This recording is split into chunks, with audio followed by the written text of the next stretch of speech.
ये बहुत सुंदर विषय है। 3 गुप्ती, और पहले हमने जो जिक्र किया कि 8 हमारी माताएं हैं, उनकी शरण में हम जाए। माता की शरण में जब बच्चा जाता है तो वो सुरक्षित हो जाता है, क्योंकि माता करुणा का दरिया होता है, करुणा का सागर होता है। माँ के समान इस दुनिया के अंदर कोई वस्तु नहीं होती है। सारी दुनिया, सारी पृथ्वी की परिक्रमा कर लो, जो सर्वोत्तम प्राणी अगर कोई है इस सृष्टि में तो माँ है। माँ कहते ही हमारा मुंह जो है भर जाता है, क्योंकि माँ हमारा हित चाहती है।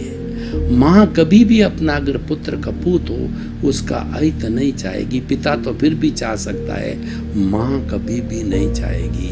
वह सर्व कल्याणकारी होती है। तो इसीलिए माँ को जो उसका निर्माण किया है, इस जो ईश्वर ने जिसका निर्माण किया, जिस माँ का, उसको एक करुणा की मूर्ति बना करके भेजा है। उसी कारण ये सृष्टि चल रही। स्त्री न हो तो ये सृष्टि चले ही नहीं। उस 8 माताओं की मैं बात कर रहा था, 5 माता, क्योंकि अणुव्रत महाव्रत जो है ये दोनों ज्ञान की श्रेणी है। यही अंतरात्मा के पद पर आ चुके हैं और दोनों ही अपने अपने तरीके से जो ये परमात्मा बनने की क्रिया में लग गए, इन्होंने ज्ञान प्राप्त कर लिया है। तो अब जो हम 8 आत्माओं में से 5, क्योंकि कोई हमको एक पद्धति लेकर के चलना पड़ता है, तो 5 जो माताओं की हमने बात करी, इरिया समिति, इरिया, भाषा, ऐष्णा, आदान निक्षेप और उत्सर्जन समिति। अब 5 समितियों की बात कर चुके हैं। अब 3 गुप्ती की बात करेंगे। तीसरी जो है 3 और माताओं की बात करेंगे। वो 3 गुप्ती कौन सी है? मनोगुप्ती, वचन गुप्ती और काया गुप्ती। तीनों बहुत जरूरी है। ये जो हमको मन वचन काया रूपी जो शरीर मिला है, पूर्व जन्मों के कर्मों के भुगतान के लिए मिला है। इसमें भी मन वचन काया है। मन वचन काया के बिना व्यक्ति सृष्टि का कोई कार्य नहीं कर सकता। वह न भूत में जा सकता है, न भविष्य में जा सकता है, न वर्तमान में रह सकता है, न बोल सकता है, न खा सकता है, न पी सकता है। कोई भी कार्य नहीं कर सकता। वो तो डेड बॉडी हो जाएगा। इस डेड बॉडी को लाइव बॉडी बनाने के लिए मन वचन काया तीनों जैन परिभाषा में योग कहलाते हैं। ज्ञान की परिभाषा में इसको योग कहते हैं। योग का मतलब जोड़ना।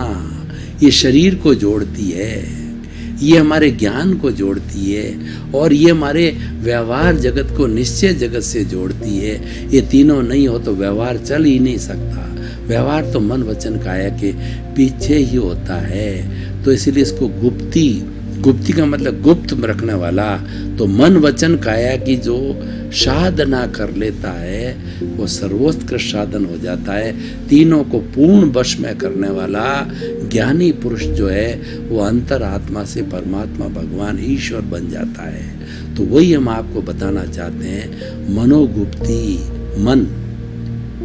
मन का कार्य होता है कि जो 5 मन के 2 कार्य हैं। तो 5 इंद्रियां जो बाहर से जो है वो 23 विषय लेकर के आती है, तो उनका कार्य विषयों को ग्रहण करना।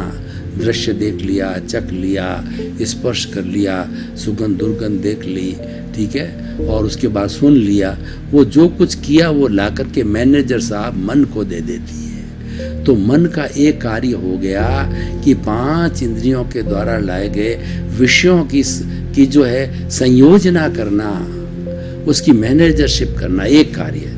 दूसरा मनोगुप्ती का कार्य यह है कि भूत भविष्य वर्तमान में मन जाता है। भूतकाल में मन जाता है तो वह कल्पना कर लेता है, मैं 10 साल का था, 20 साल का था, वहाँ रहता था, और ये मेरे नानी दादा वो घर था, वहाँ खेलता था। तो ये हो गई हमारी भूतकाल की जो है वो हमारी स्मृति। और मन जब भविष्य में जाता तो कल्पना करता है कि मुझे ऐसा बनना है, मुझे ये कार्यकर्ता जीवन के अंदर ये कार्य हो चुका है, ये करना है, करोड़पति है तो अरबपति बनना है, और विद्वान है तो मैं इतनी पुस्तकें लिख चुका हूँ और लिखना है, और जो उपदेशक है इतने उपदेश दे दिए, इतने और देने। तो ये सारी कल्पना हो जाती है। तो जो हमारा भूत भविष्य वर्तमान है, इन सब के जाने वाला भी मन होता है। वैसे देखिए, मनुष्य को हमेशा प्रोडक्टिव वर्क होता है, वो वर्तमान का क्षण ही होता है। भूत और भविष्य नॉन प्रोडक्टिव है। लेकिन हमारा वर्तमान बना कहाँ से?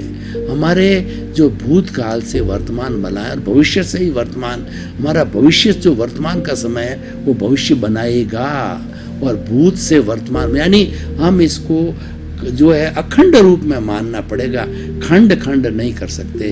हमारे तीनों के लिए वर्तमान भूत भविष्य तीनों ही आवश्यक, पर रहना वर्तमान में है। हमको जब आवश्यकता हो तब हमें भूत और भविष्य को काम में लेना है, लेकिन रहना हमारे को वर्तमान में रहना भाव क्रिया कहलाती है। वर्तमान प्रोडक्टिव है और वर्तमान से हमारा जीवन मत बनता है, वर्तमान से हम ज्ञाता दृष्टा में रहते हैं, वर्तमान से ही जो हमारा ज्ञान हाजिर रहता है, प्रज्ञा हाजिर रहती है, संवर रहता, हम अकर्ता भाव में होते हैं, और हम ये ज्ञान करते हैं कि जो इस जगत को चलाने वाली व्यवस्था, ये सारी बातें हैं जो होती वर्तमान में ही होती है। तो हम बात कर रहे थे कि जो है ये मन, और मन के लिए कहा जाता है कि मन तो नौकर है। किसका नौकर है? चित्त का नौकर है। चित्त जो है परमानेंट होता है, और मन जो है वो पौद्गलिक होता, टेम्परेरी होता है। मनन से पहले मन नहीं होता, मनन के बाद मन नहीं होता। जब हम मनन करते हैं, हम विचार करते हैं, उसी समय मन पैदा होता है। इसीलिए हमारी मन से अमन बनने की क्रिया का अर्थ होता है कि हमें परमात्मा बनना।